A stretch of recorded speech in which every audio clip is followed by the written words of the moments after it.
नमस्कार दोस्तों, स्वागत है हमारे द क्राइम टेल्स में। दिल्ली का कातिल बाप 3 बेटियों को दिया जहर। पुलिस को 4 साल तक दिया चकमा, 70 साल की उम्र में काटेगा सज़ा। जी बिल्कुल, आज की कहानी हम लेकर आए हैं खूनी बाप की, कि क्या कोई बाप अपनी ही औलाद का कातिल बन सकता?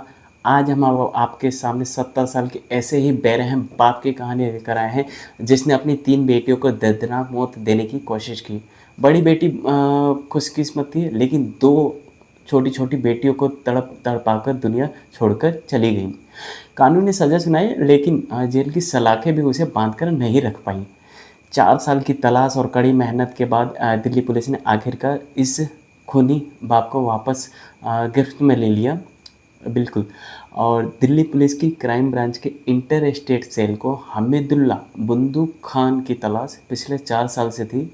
पैरोल पर बाहर आया था, तो लेकिन वो फिर फरारी बिल्कुल पैरोल पे आने के बाद वो वापस लौटा ही नहीं। और अब खुफिया जानकारी और दिल्ली पुलिस की कड़ी मेहनत और मशक्क़त के बाद आखिरकार सफलता हासिल की। इस बूढ़े कातिल को एकमात्र गलती ने फिर से सलाखों के पीछे पहुंचा दिया। जी हाँ, दिल्ली पुलिस ने गाज़ियाबाद के लोनी से 25 जुलाई को उसके पुराने घर धर दबोचा। और ये बात है 20 साल पहले की वो रात, जिसमें दिल्ली के ओल्ड मुस्तफ़ाबाद में रहने वाले हमीदुल्लाह की पत्नी पहले ही दुनिया छोड़ चुकी थी। परिवार में 3 बेटियां थी, एक की शादी हो चुकी थी और बड़ी बेटी की शादी हो चुकी और 2 बेटियां नाबालिग थी। सब कुछ ठीक-ठाक लग रहा था, सब अच्छा चल रहा था, खुशी परिवार था। लेकिन 29 जुलाई 1999 की रात को सब बदल गया। जिस बाप पर बेटियों को खुद से ज़्यादा भरोसा था, वो कुछ कैप्सूल लेकर उस रात को आया और सभी बेटियों को बोला, ये लो, पेट दर्द की दवा है, खा लो।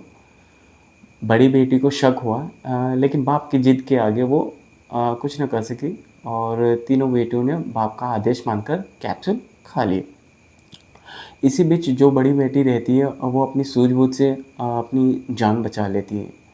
जी बिल्कुल, बड़ी बेटी की शादी हो चुकी थी और वो कुछ दिन के लिए अपने अब्बू के यहाँ रहने आई थी और उसने अपने पिता की हरकतों पर शक हो रहा था, काफ़ी दिनों से शक हो रहा था। समझ नहीं पा रही थी कि जब पेट में दर्द है ही नहीं तो दवा क्यों खानी? पिता की जिद पे उसने कैप्सूल खा तो लिया, लेकिन गले से नीचे नहीं उतरने दिया और उसने तुरंत बाहर बाहर कर दिया और फेंक दिया वो। इसी बीच उसका शक गहराता देख वो तुरंत पुलिस के पास भागी और जैसे ही पुलिस को वापस अपने घर लेकर लौटी तो घर का नज़ारा देख पैरों तले ज़मीन खिसक गई, पुलिस की भी और बड़ी बेटी की भी। घर खुला पड़ा था, उसकी दोनों बहनों की लाश पड़ी हुई थी, शरीर नीला पड़ चुका था और मुंह से झाग निकल रहा था और बेरहम बाप फरार था। हालांकि हमीदुल्लाह पुलिस से ज़्यादा दूर नहीं भाग सका। अदालत ने उसे 20 साल की सज़ा सुनाई।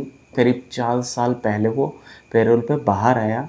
वापस जाने की तारीख तो आई, लेकिन वो लौटा ही नहीं। तभी पुलिस को उसकी तलाश थी और काफ़ी लंबे समय से तलाश थी। इसी बीच जो एसीपी है रमेश चंद्र लांबा की निगरानी और इनके नेतृत्व में एक टीम बनाई गई और inspector Sohan Lal, sub inspector Mukesh, SI विनय और कांस्टेबल अमित भी तीनों मिलके काम में जुट गए। ऑपरेशन कई हफ्ते तक चला उसको ढूंढने का और फिर पता चला कि वो गाज़ियाबाद के एक लोनी स्थित एक घर में आया हुआ है।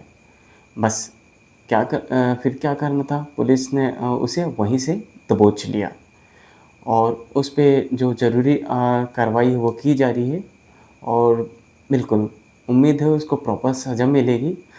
ऐसे ही हमारी कहानियों के लिए हमारे साथ बने रहें द क्राइम टेल्स के साथ। और अगर आपको अच्छी लगी वीडियो और आपको कहानी, तो चैनल को लाइक और हाइप ज़रूर करें। तब तक के लिए जय हिंद, जय भारत, धन्यवाद।